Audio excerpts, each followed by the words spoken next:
The large conference room at Preston and Associates law firm felt unusually cold that morning.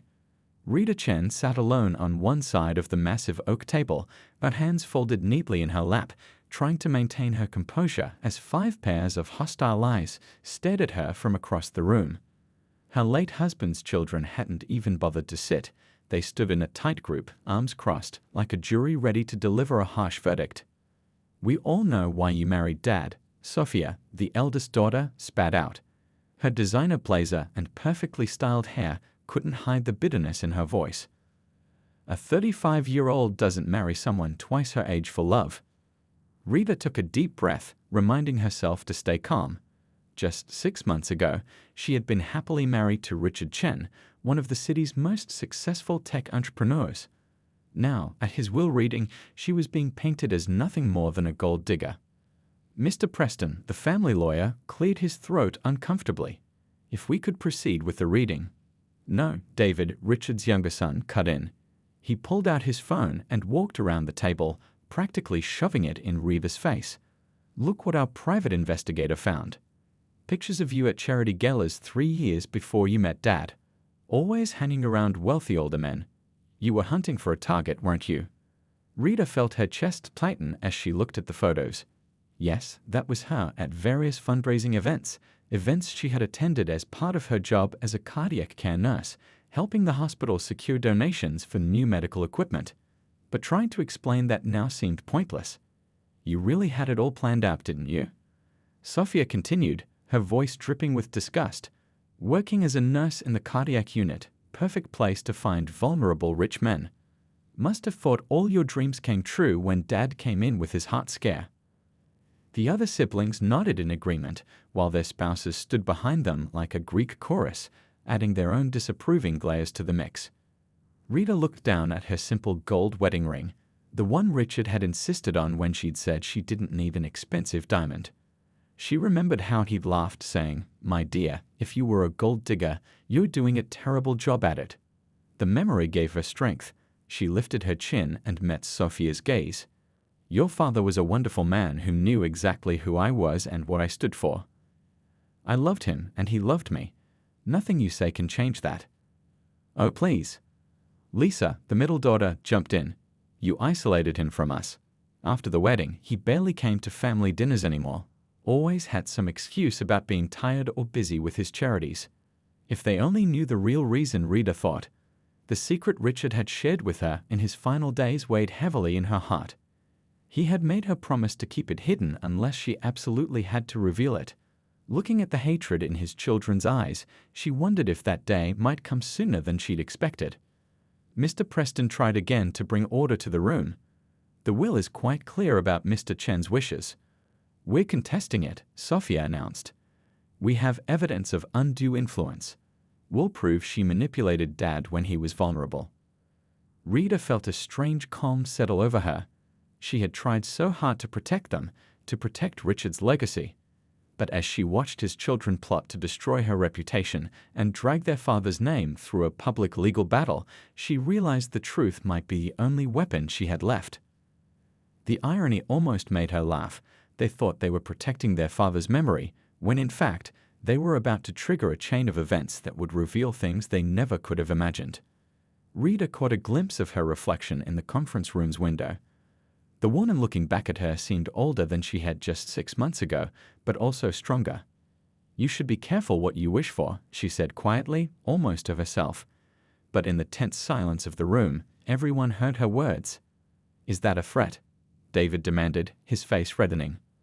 Rita stood up slowly, gathering her belongings. "No, it's a warning. Your father had his reasons for every decision he made. If you push this, you might learn things you're not ready to hear." As she walked toward the door, she heard Sophia call out behind her, "We're not afraid of whatever lies you've cooked up." Rita paused at the doorway, but didn't turn around. "The truth is rarely what we expect it to be," she said softly, then walked out, leaving behind a room full of confused and angry people who had no idea that their perfect image of their father was about to be shattered forever. The wedding was everything Rita had insisted it shouldn't be. She'd wanted a simple ceremony at the courthouse, but Richard gently insisted on a small garden celebration. Not for show, he'd explained, but because joy should be shared. The morning of the wedding dawned bright and clear. The botanical garden's rose section had been transformed with delicate white chairs and soft ribbons dancing in the spring breeze. Only 30 guests were invited, mostly Richard's business associates and a few of Rita's closest friends from the hospital. "They're not coming, are they?" Rita asked, watching Richard check his phone for the 100th time. His children had RSVP'd yes, but the ceremony was due to start in 10 minutes, and their seats remained empty. Richard tucked his phone away, his smile not quite reaching his eyes. "They're lost, my dear. They're lost." The ceremony was brief but meaningful. Rita wore a simple ivory dress that made her look like she'd stepped out of an old Hollywood movie. Richard couldn't take his eyes off her as they exchanged vows. When he slipped the plain gold band on her finger, the one she'd chosen over the diamond he offered, his hands trembled slightly. "I promise to love you for who you are," he said, going off script from the traditional vows. "Not for who others think you should be." Just as they were pronounced husband and wife, the garden gate creaked open. Richard's children filed in, standing at the back, their faces a mixture of disapproval and reluctant duty. They stayed only long enough to be seen, leaving before the champagne was served.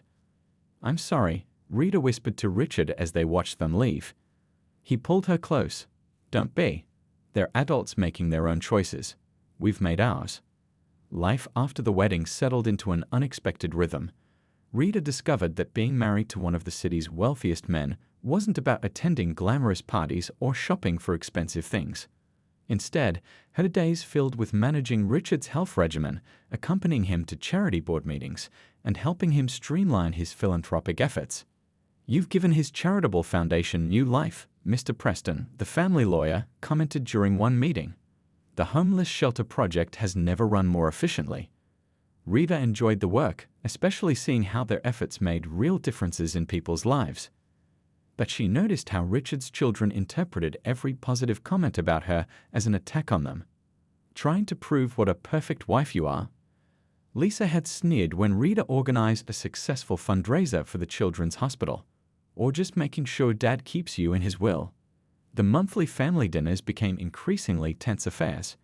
Richard would try to bridge the gap, telling stories about his late wife, attempting to show his children that loving Rita didn't mean forgetting their mother.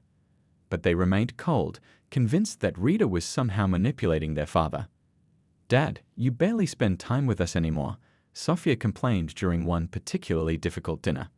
"Every time we call, she says you're busy with some charity work." "Because I am," Richard replied firmly. "Rita's helped me realize I can do more with my money than just accumulate it." But Rita saw how these confrontations drained him. After each family gathering, he seemed more tired, more withdrawn. His heart condition, though stable, required careful monitoring, and stress was his worst enemy. One night, after another failed attempt at a family dinner, Rita found Richard in his study, looking at old photographs. "Maybe we should take a break from the family dinners," she suggested gently, "just until things calm down." Richard looked up, his face etched with a sadness she hadn't seen before. "There's so much they don't understand, so much I've never told them." "About what?" He shook his head. "Not yet. But someday they might need to know. And when that day comes, I'll need you to be strong. Stronger than you've ever been." Rita felt a chill run down her spine. There was something in his voice, something that hinted at burdens she couldn't yet see. But she took his hand and squeezed it gently. "Whatever it is, we'll face it together." Looking back, Rita would remember that moment as the first crack in the perfect image she had of their life together. But she also remembered it as the moment she truly understood that love wasn't just about sharing joy, it was about sharing burdens too, even the ones that remained unspoken. What she didn't know then was how soon she would have to carry those burdens alone, or how the truth Richard was holding back would change everything his children thought they knew about their father. The changes started so gradually that Rita almost missed them. First, Richard began forgetting small things, where he placed his reading glasses, what day of the week it was. She brushed it off as normal aging, but then the symptoms grew worse. One rainy Tuesday morning, she found him staring at his laptop, his face pale and drawn. The screen showed his company's financial reports, something he'd reviewed thousands of times before. "I can't make sense of it anymore," he whispered, his voice trembling. The numbers, they're all jumbled. Rita immediately called their family doctor, who recommended a full evaluation. The next few weeks became a blur of medical appointments and tests. Richard, who had always been strong and decisive, seemed to shrink with each hospital visit. "Don't tell the kids," he insisted between appointments. "They'll just use it as another excuse to try to take control." But keeping secrets was becoming harder. During a charity board meeting, Richard lost his train of thought mid-sentence. The other board members exchanged worried glances as Rita smoothly stepped in to finish his presentation. Late one night, as they sat in their favorite spot on the balcony overlooking the city lights, Richard finally broke down. "I need to tell you something," he said, his voice barely above a whisper. "Something I've never told anyone. Not my children, not my closest friends. Nobody." Rita took his hand, noting how cold it felt despite the warm evening. "Whatever it is, we'll handle it together." "No," he shook his head slowly. "This is something I've carried alone for 30 years, but now I'm afraid I might not be able to make it right." He told her everything then. About the early days of his company, about desperate decisions made when failure seemed imminent. About the people who had trusted him with their savings, their futures. About the technical fraud that had made him his first millions. The charities, Rita breathed, suddenly understanding. All these years. "Yes," Richard nodded. "Every donation, every project, it was my way of trying to repay what I took. But it's not enough. It will never be enough." Rita watched tears roll down his cheeks, this powerful man who now seemed so vulnerable. "Why tell me now?" "Because someone needs to know the truth. Someone needs to understand why I've done everything I've done." He gripped her hand tighter. "My children, they think I'm just a successful businessman who got lucky with technology. They're so proud of the family name, so quick to defend my reputation. But they don't know what that reputation cost." The next few weeks saw Richard's health decline rapidly. The doctors spoke in hushed tones about deterioration and preparation. Rita stayed by his side, watching as he tried to put his affairs in order without raising suspicion. One particularly bad night, as machines beat steadily in the hospital room, Richard made her promise. "Don't tell them unless you have to," he pleaded. "Let them keep their pride in their father. But if they force your hand, if they try to destroy you with their accusations." He paused, fighting for breath. "Then use the truth. Everything you need is in the blue folder in my office safe." Rita stroked his hand gently. "They're your children. They deserve to know who their father really was." "Who I was," he corrected her softly, "not who I became." "You helped me become a better man, Rita. That's what made them so angry. They could see me changing, but they didn't understand why." In his final days, Richard drifted in and out of consciousness. During his lucid moments, he would look at Rita with such love and gratitude that it broke her heart. "Promise me one more thing," he whispered during one of these moments. "Promise me you'll finish what I started. The restitution, it's not complete." "I promise," Rita said firmly, though her heart was breaking. "I'll make sure every wrong is made right." The night Richard passed away, his children arrived too late to say goodbye. They'd found Rita sitting quietly by his bed, still holding his hand. Their accusations started almost immediately. Why hadn't she called them sooner? Why had she been alone with him in his final moments? Rita let their words wash over her, her mind on the blue folder in the office safe and the promise she'd made. She knew the storm that was coming would test her in ways she couldn't imagine. But she also knew that sometimes the truth, no matter how painful, was the only path to healing. The doorbell rang at exactly 7:30 a.m., 2 weeks after Richard's funeral. Rita had been expecting them. The private investigator hired by Richard's children wasn't exactly subtle about following her around town. "Mrs. Chen," a man in a crisp suit stood at her door, holding a thick manila envelope. "I'm Detective Wilson from Carter Investigation Services. May I come in?" Rita stepped aside, letting him enter the home she'd shared with Richard. She noticed how the detective's eyes scanned everything, probably noting the lack of expensive artwork or designer furniture that most people would expect in a wealthy man's house. "Your background check was quite interesting," he said, settling into an armchair without waiting for an invitation. 10 years as a nurse at City General, mostly in the cardiac unit. Quite a few wealthy patients came through there, didn't they?" Rita poured herself a cup of coffee, not offering him any. If you're implying what I think you are, please get to the point. I have a charity board meeting in 2 hours. He pulled out several photographs. You attended a lot of fundraising events before meeting Mr. Chen. Always seemed to gravitate toward the wealthier guests. I was there representing the hospital's cardiac unit, Rita replied calmly. Securing donations for new equipment was part of my job. And how many other wealthy patients did you date? None. Rita's voice remained steady. Richard was different. He saw me for who I was, not what I could do for him. The detective's smile didn't reach his eyes. That's not what these credit card statements suggest. Quite a few expensive purchases in the months after your marriage. Rita picked up one of the statements. Check the beneficiaries of those purchases, detective. Every single one went to the homeless shelter or the children's hospital. I never spent Richard's money on myself. Very clever, he nodded, building a paper trail of charitable giving. But what about these? He pulled out more papers. 3 separate offshore accounts opened shortly after your marriage. For the first time, Rita smiled.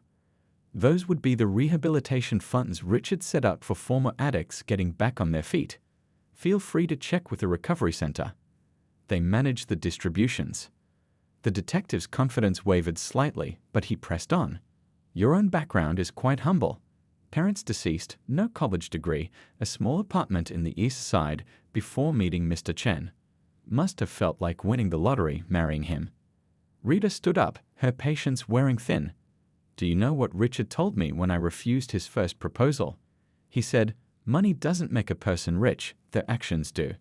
If you have done implying I'm a gold digger, I have work to do. But the detective wasn't finished.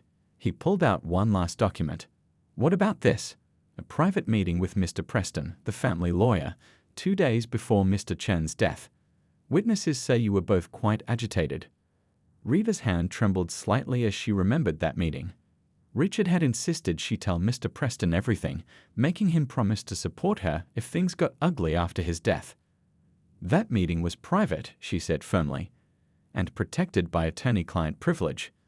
Mrs. Chen, the detective leaned forward. Mr. Chen's children are prepared to contest the will. They have concerns about their father's mental state in his final months. Several witnesses say he seemed confused, making unusual decisions about his charitable giving. Rita felt a surge of anger. Those unusual decisions were his attempt to right past wrongs. But you wouldn't know anything about that, would you? Past wrongs. The detective's eyebrows rose. Care to elaborate? No. Rita replied shortly. If Richard's children want to drag their father's name through the courts, that's their choice. But they might not like what they discover. The detective stood, gathering his papers. They're not going to let this go, Mrs. Chen. They're convinced you manipulated their father, took advantage of his declining health. They want what they believe is rightfully theirs. Rita walked him to the door. What they believe and what's true are very different things, detective.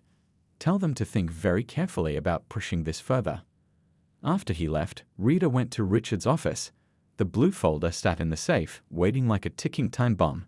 She ran her fingers over it, remembering Richard's words. The truth is a weapon, my dear. Use it only when you have no other choice. She looked at the family photo on his desk, Richard with his 3 children, taken years before she met him. They looked so proud, so certain of their place in the world. How would they feel when they learned their comfortable lives had been built on other people's misery? The charity board meeting reminder popped up on her phone. Rita straightened her shoulders, tucking the memory of the detective's visit away. She had promises to keep and work to do. Richard's children could dig all they wanted, but she knew they weren't ready for what they would find. The confrontation Rita had been dreading finally came on a stormy afternoon at the family estate. She'd been sorting through Richard's personal belongings when she heard multiple cars pulling up the driveway. Through the study window, she watched all 3 of Richard's children emerge from their vehicles, accompanied by their spouses and Mr. Preston, the family lawyer. Their determined expressions told her everything she needed to know. This wasn't a casual visit. The housekeeper barely had time to announce them before they burst into the study. Sophia led the charge, waving a stack of papers.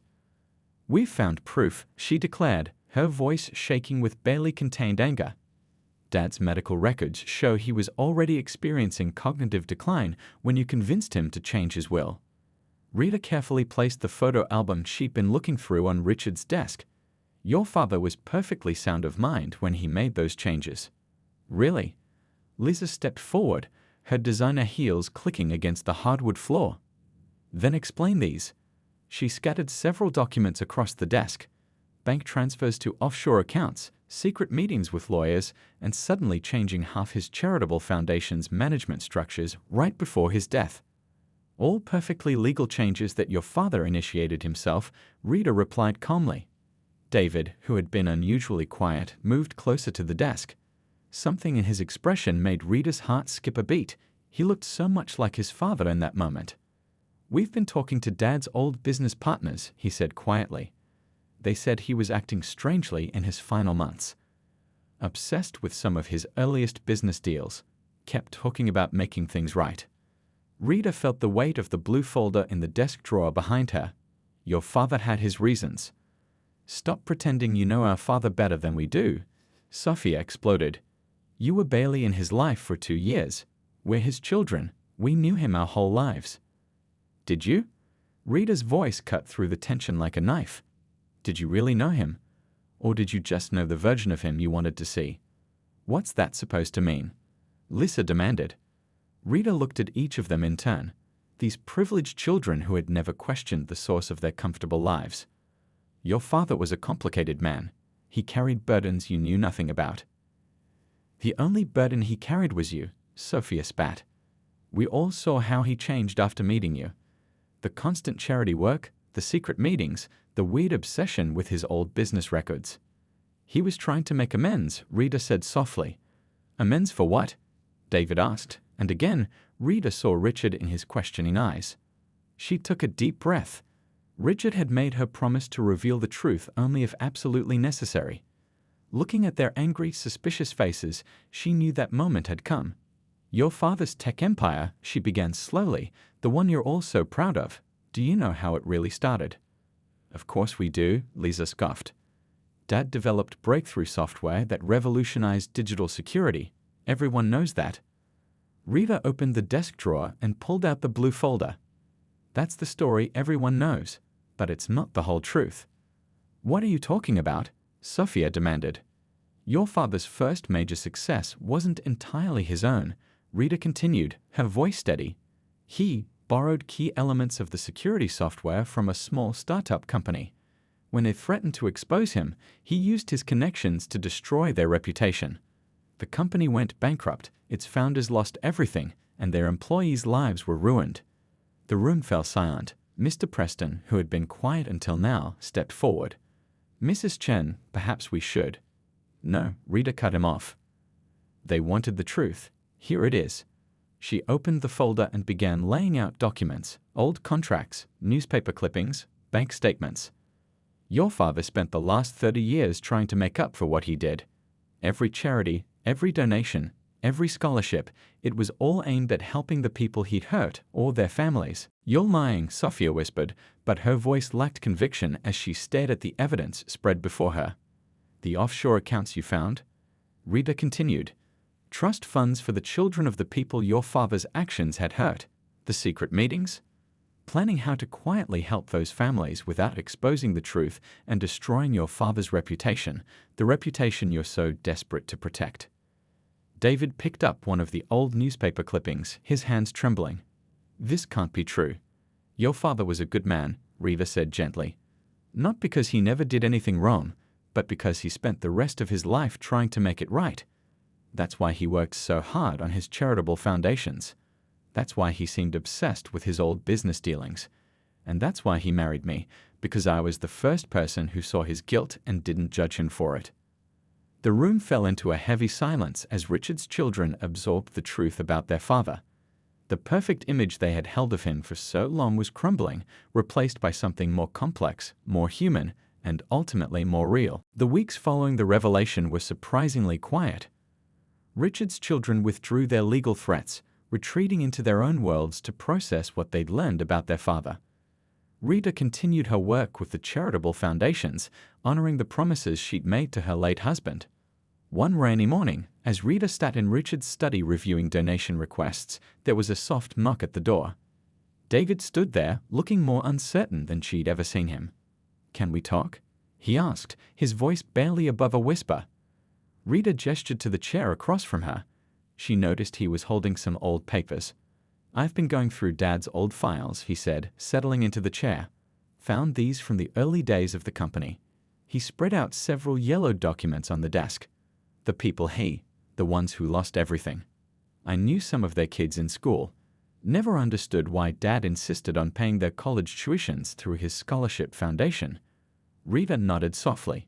He tried to help them all, in ways that wouldn't raise suspicion. That's what all those charity galas were really about, weren't they? David's voice cracked slightly. Not just rich people showing off, but Dad trying to fix what he'd broken. Your father carried that guilt every day, Rita explained gently. But he also taught me something important, that it's never too late to try to make things right. The door creaked open again, and Sophia appeared, followed by Lisa. Both looked like they hadn't slept much. "We've been talking," Sophia said, her usual sharp tone replaced by something softer. "About Dad, about everything." She paused, struggling with the words. "We were wrong about you." Lisa stepped forward, placing a thick folder on the desk. "We found these in Dad's old storage unit. Letters from people thanking him for anonymous donations, for jobs that mysteriously appeared when they were desperate, for medical bills that were suddenly paid off." "He never wanted recognition," Rita explained. "He said the money meant nothing if it couldn't help heal the wound he caused." "Why didn't he tell us?" Lisa asked, sinking into another chair. "We could have helped." Rita smiled sadly.